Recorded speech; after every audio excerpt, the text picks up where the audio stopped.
May ano ako, may scoliosis ako. Okay. Lumbosacral. Tapos, ang nararamdaman ko parang lately, nagkaano yung... Nagnanambness, tingling. Oo, How about thinking sa numbness? hanggang dito na yan. Yes po. Tapos, Meron po kayong files before para ma-explain ko sa inyo. Tignan ko yung lumbosacral nyo. Naiintindihan niyo po ba yung lumbosacral? Naiintindihan niyo po yun? Ano po yung lumbosacral? Pagkakalam nyo lang po. nag-ano yung ano ko. I-stop. Ano ako? Dextroscoliosis. Ang dextroscoliosis, kumpara sa lumbosacral, ang ibig sabihin ng lumbosacral, yung mga parts. Lumbar tsaka sacral, lumbosacral. Ang dextroscoliosis naman, ibig sabihin yung tabingi, yung ano nyo, deviated to the right. Yun ang ibig sabihin ng dextroscoliosis.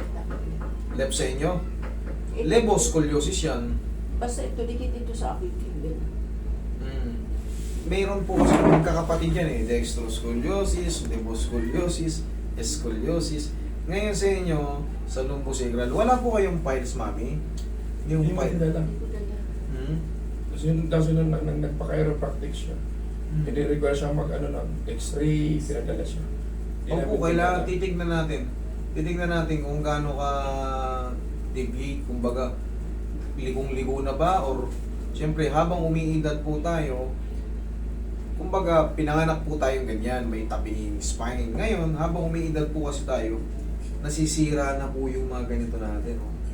Yung mga disc natin. Ngayon, pag nasira po yung disc natin, pag napirat siya, tutukod siya ngayon sa mga ganito. Pag tukod yan, yan na yung mararamdaman ni nanay na numbness, tingling, kasi yung nerve na yan, Naiipit na yun. dyan po dumadaan yung mga circulation ng oxygen, ng bloodstream, yan. Kaya makakaramdam ka ng ano. Ngayon, titignan sana natin kung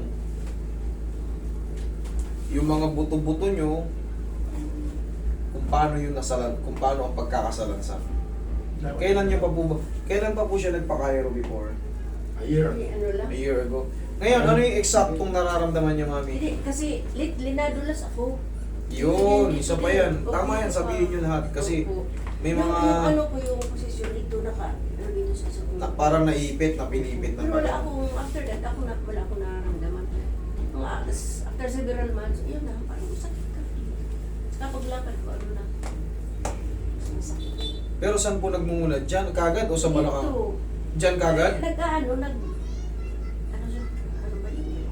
Nag-ano sila? Nagraradiate. Silang dalawa. Kasi Nagsasabayan? Opo, dito sa Sige, sige. Puso po kayo rito konti. Pero never pa kayo nakaranas ng ano, yung pag-uupo kayo. Nakaranas na kayo ng ganyan. Kasi parang may tumutusok. Yun yung tinatawag na severe moment, yung konting upo, masakit.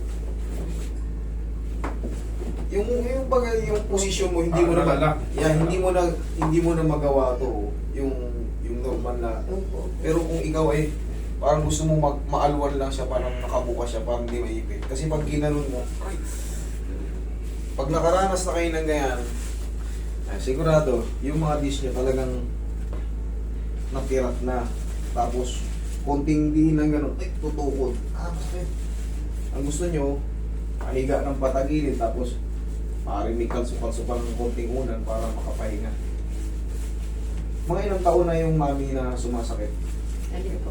Yung ganyan, yung pakiramdam nyo ngayon na kailan siya naging consistent, kumbaga kailan siya yung nag-trigger talaga ng hindi unbearable. Hindi mo na matandaan. Pero yung mga ganyan, dextroscoliosis, inborn po yan ha. Inborn. Pero kung nakita lang, bungang edad nyo, nagpa-x-ray kayo, may edad na, tapos para mga 5 degrees lang, Functional. maaring sa mga pagtatrabaho lang. Pero pag sinabing dextroscoliosis, leboscoliosis, scoliosis, karamihan yan, inborn. Ganyan na talaga yan. Relax.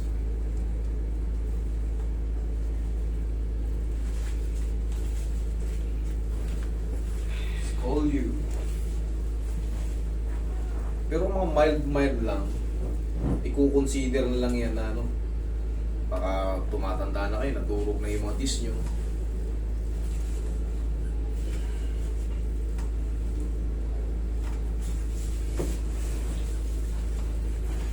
Tayo kayo, mami. Tayo kayo, tayo. Ilang taon na ba si mami? 70. 70. 72 na ako. 72. Ay, no, 11. Relax lang ha. Gulo pala. Ay, Sarap. Higa kang patagilid, ubalin nyo muna yung maganda yung sandas, higa kang patagilid.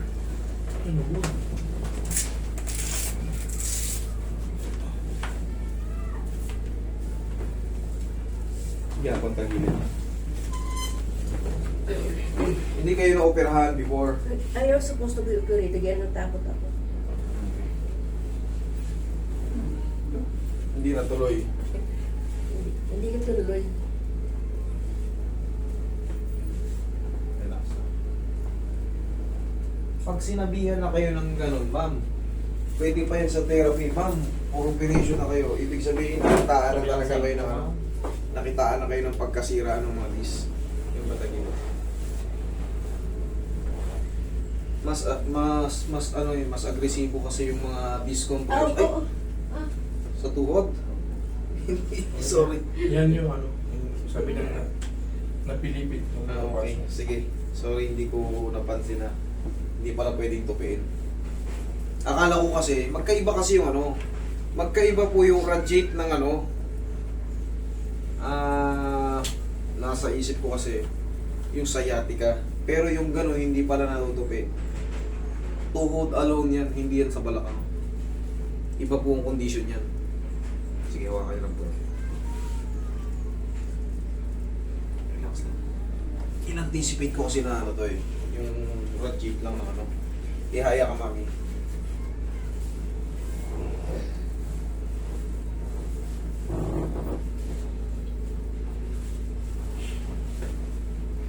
Ito, sige pa rin suot mo, mami. ito nga, bangga ito. Gusto malaki. Wala nga, hindi matulog yung ano. Nakapantilos ka, nakacycling ka, di ba? Dapat ka nagplay ka ta. O ngayon mga, wala, nakatin. Like a rogue, Kuha na. duster. Diretso. Manong mo. Ano, kailang magmano siya? Oo, maganda kung nakamalong kayo eh. Nakamalong na lang. Wait lang, Uy, tayo mo. ano yan? Relax lang, relax lang. Yung malong na ganyan, hindi yung kala ko yung malong na Duster, dyan. yung suot. Hindi ah. Oo. Kasi pag ganito, hindi matamaan yung tuhod nyo eh. Masigip yung pantalon niya, no? Kaya pinatalo. Yung magkuha ko. Tanda na naman ako. Hindi po, mamaya. May gagawin na. Sige, dapa kayo. Mamaya na po. Dapa kayo, mami. Dapa. Sige, dahan-dahan lang po, ha.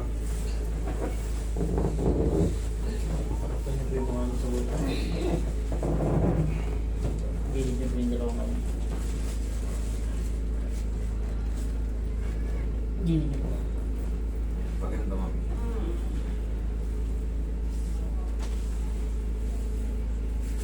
Sino po bang nakakanood sa akin? Wala. Kaya pala. Ano lang to? Word of mouth. Mrs. Kaya Sulayan. pala eh.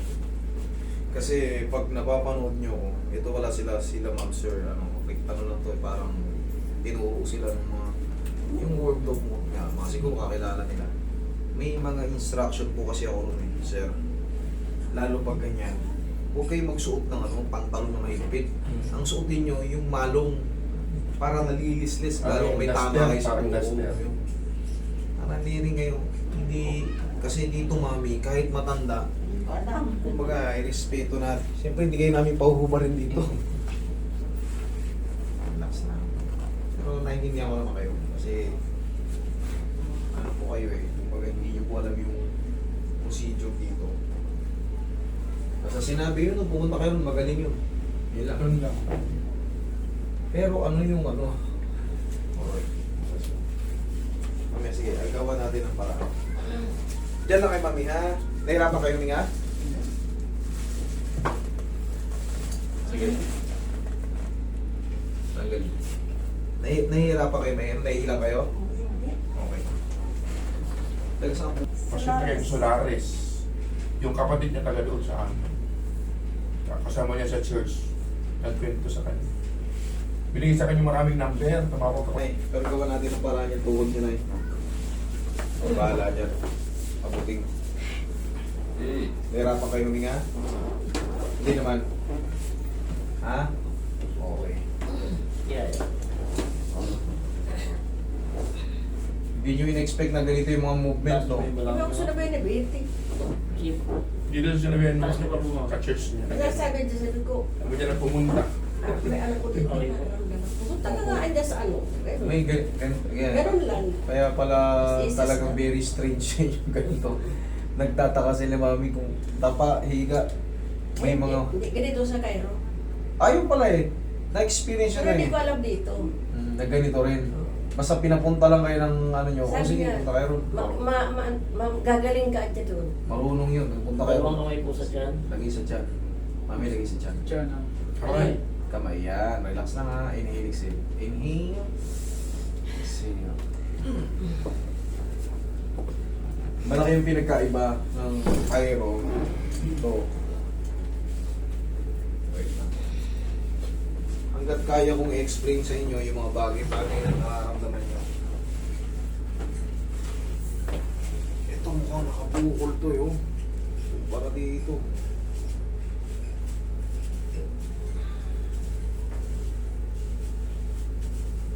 Paklit, alam mo ito. Guntingin natin. Wag. Tigawan natin ang Sa? Pag-ibunta ng short. Hindi ako sa nabay na binti. So baka mga bagong nanonood pa po kayo yung ano. Pagka ni-repair po kayo, kailangan at least sino yung pupuntahan natin? I-research nyo kung ano yung mga ginagawa ng tao. Wala naman siyang binanggit na all around the Facebook and YouTube. Okay, Kaya yan po. napuntan mo lang nga yung ganitong address. Social media natin. Kaya Wala siyang sinabing gano'n. Puto, ba't nagtiwala kayo kagad doon? Kasi yung kapatid niya, Mm. siya, yung pamangkin Sabi niya, ko, marami sige, na silang gumaling. dumaan. Gumaling siya. Gumaling Marami na sila silang lahat. dumaan dito. Kaya Sabi niya, pumunta ka doon.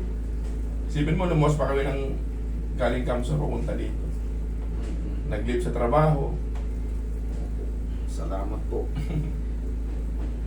Yun nga lang, hindi pa na-introduce ng maayos yung... Kasi pag nakita niyo yung ano ko rito, yung mga videos ko, libo-libo yung videos natin dyan. Pero sila, hindi nga raw silang sabihan. Kaya nagtataka ako, hindi nila umuwi. Parang, ano ba to? Ano ba tong ginagawa namin dito?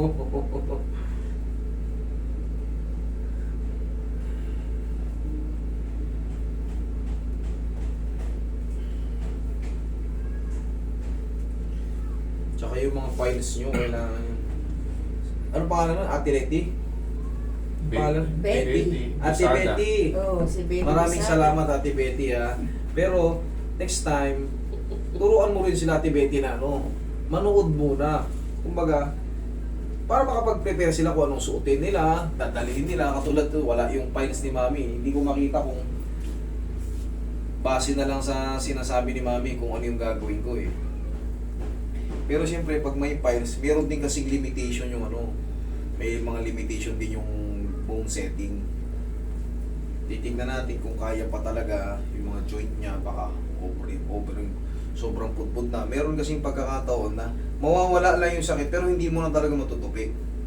Kasi titignan ko yung joint space. Kung meron pang pag-asang maayos. Ito katulad nito, very ano na to. Pero yan, makaasa kayo na kahit pa paano, ba, mas maganda siya kumpara kanina.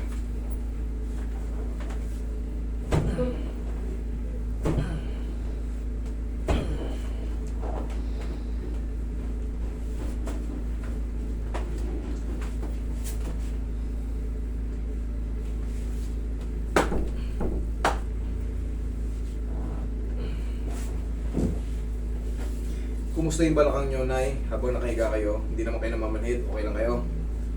Okay, very good.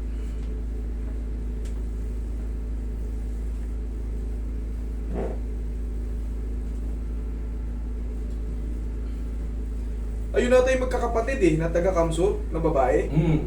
Mm. Oo. Mm.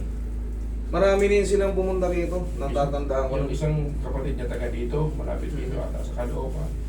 Sila taga Kamsur din. Nakamsur. Oo. Parang yung parang mga babaeng matangkad. Bayat? Malaking babae. May- Oo, yun nga yun. Si Sis Betty, malaki. Oo, Kapatid malaki niya payat, oo. Mga malaking babae na ano. Sabi ko, tinanong ko lang, ano ka kung ginawa sa'yo? Pinahigaan niya ako. Linagyan ng ulan yung Ito yun. Actually, ito yung ano ko. Tapos sabi nung may nakausap ko, kung ano yung nararamdaman mo, kung anong mga ano mo, story mo, sabi mo, yun ang ano. Ayan. Eh, Ikukwento nyo kasi kumbaga ititrace natin kung ano yung mga naging problem before para malaman natin kung dapat ba talagang hingian ko. Kasi may tinatanggihan din ako dito, mami. Kung walang x-ray, lalo kung nadisgrasya sa motor, nagkaroon ng car accident, hindi ko gagalawin talaga yan pag wala kayong ano, pag wala kayong x-ray kasi malaki ang chance na magkaroon ng fracture yung buto nyo pagka kayo nagkaroon ng accident. Mami, check. Pagtatayo sa higaan, tagilid muna. Tagilid muna. Yan. Okay, tagilid muna. Tukod yung siko. Yan. Baba ang paa. Yan. Diyan kayo kumuha ng puwersa sa siko. Kasi, Kasi yung liga na ito, latag. ay latag. Eh, syempre, mahirapan ng balakang na may edad. Nakalatag siya, foam lang. Mahirap Kailangan tumayo, talaga dapat kahit talaga paano ito. may papag si mami. Mami, lakad ka. Test, tignan mo. Kung ano yung mas, kung ano yung mas maganda. Yung ngayon o yung kanina. Check nyo. Ano mas maganda? Ha? Nang wala yung sakit? Ano? Okay na?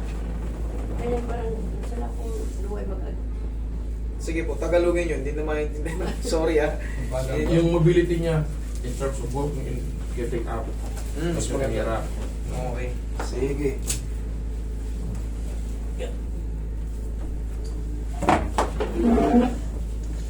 Sana, ganda. Gana. Mas maganda na siya. Eh, ito nga mami, upo kayo. Sige, explainan ko pa kayo. Mag-iingat lang kayo. Kailangan si mami kasi meron na siyang ano. Habang Cane. umiidad, may cane na kayo. Pinaka the best. Para manatili kayo. Para manatili kayong standing habang nag-iidad. Kasi, nakapa ko na yung likod niya, talagang merong problema. Tapos, syempre, habang umiidad tayo, meron tayong tinatawag na degeneration or sign of aging na nasisira talaga yung ano. Tapos, mas aggressive pa yan dahil may dextroscoliosis si mami. Kaya minsan, pag matagal siya nakaupo, pag bigla niyang tayo, sakit ano nangyayari sa akin? Pwede ba ako mag-brace? Pinakamaganda po, yung parang gilder lang.